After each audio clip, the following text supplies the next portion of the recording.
Aujourd'hui, le changement climatique est devenu un enjeu majeur global qui est de plus en plus prégnant sur la scène internationale où l'eau se trouve au centre de ces changements.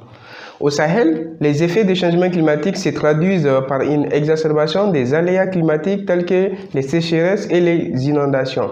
À la base, une répartition inégale de la pluviométrie dans l'espace et dans le temps. Par exemple, au Niger, à Niamey, le cumul pluviométrique annuel qui a été enregistré en 2019 était de 356 mm comparé à celui enregistré de 2020 qui est de 722 mm, soit le double de celui de 2019.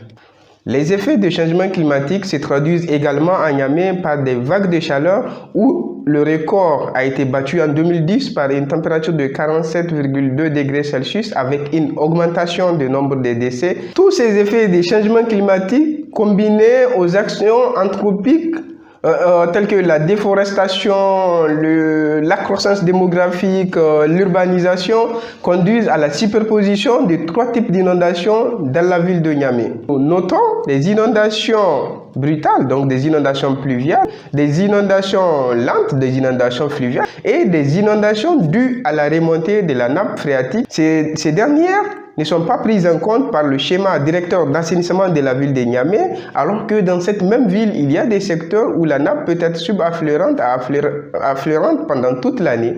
C'est un phénomène nouveau, il est mal interprété, non connu ou négligé.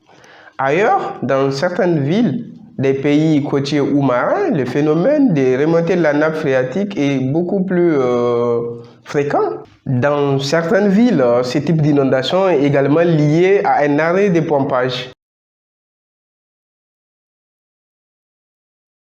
Pour pouvoir proposer des solutions pour gérer efficacement ce type d'inondation, nous avons combiné plusieurs types de disciplines telles que la géologie, l'hydrogéologie, l'hydrogéophysique et la télédétection.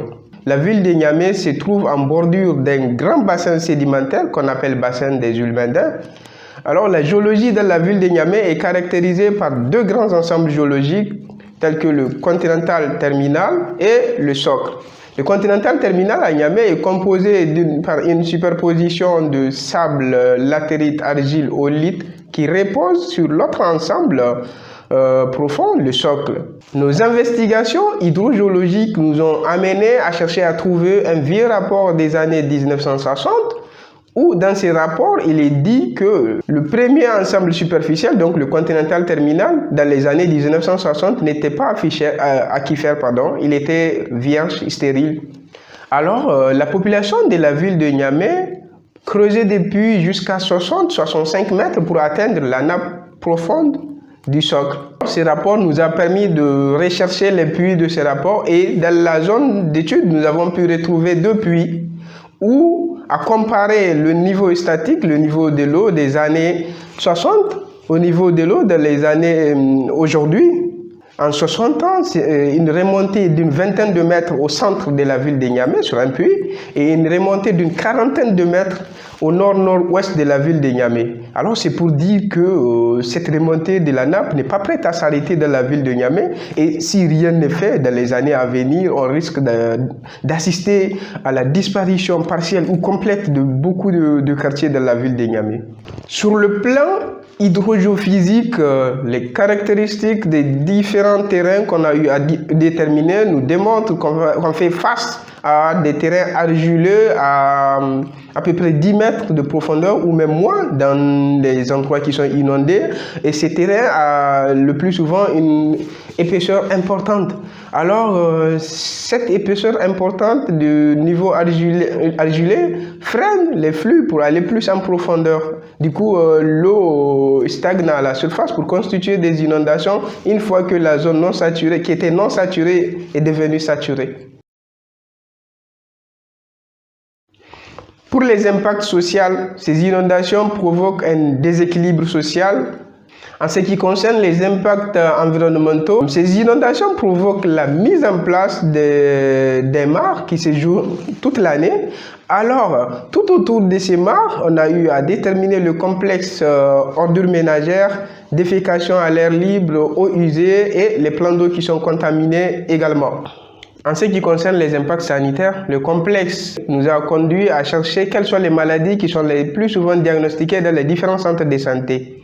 Il s'agit principalement du paludisme, des coliques, des maladies diarrhéiques, du choléra. D'ailleurs, actuellement, nous sommes en période épidémique du choléra où la ville de Niamey n'est pas épargnée. En ce qui concerne les impacts économiques, nous avons pu recenser en octobre 2019 565 maisons qui sont inondées, des maisons pillées de l'eau. Nous avons pu également recenser 40 voies qui sont rompues, 20 établissements scolaires impactés et enfin 2 stations d'essence fermées. Rien qu'avant-hier, le 5 octobre, il y a eu un établissement scolaire qui a fini par définitivement fermer à cause de cette remontée des eaux. Les pertes économiques directes évaluées en octobre 2019 s'élèvent à près de 13 milliards de francs CFA, soit 20 millions d'euros. Il s'agit à long terme de la plantation d'arbres phréatophytes. Il s'agit également de réhabiliter la ceinture verte de la ville de Niamey. En agissant de cette manière, nous aurons une conséquence doublement bénéficiante. Alors, nous aurons à solutionner les inondations permanentes d'une part, et d'autre part, nous aurons à également atténuer les différentes vagues de chaleur auxquelles la ville de Niamey, autant pour moi, est en train de faire face. À moyen terme, il s'agit de la mise en place d'une station de pompage. À très court terme, il faut drainer cette nappe vers l'exutoire. D'ailleurs, nous avons la chance d'avoir un exutoire naturel qui est le fleuve Niger. Sinon, si rien n'est fait, dans les années à venir, il y a des secteurs qui seront inondés avec les mêmes impacts, sinon même pire.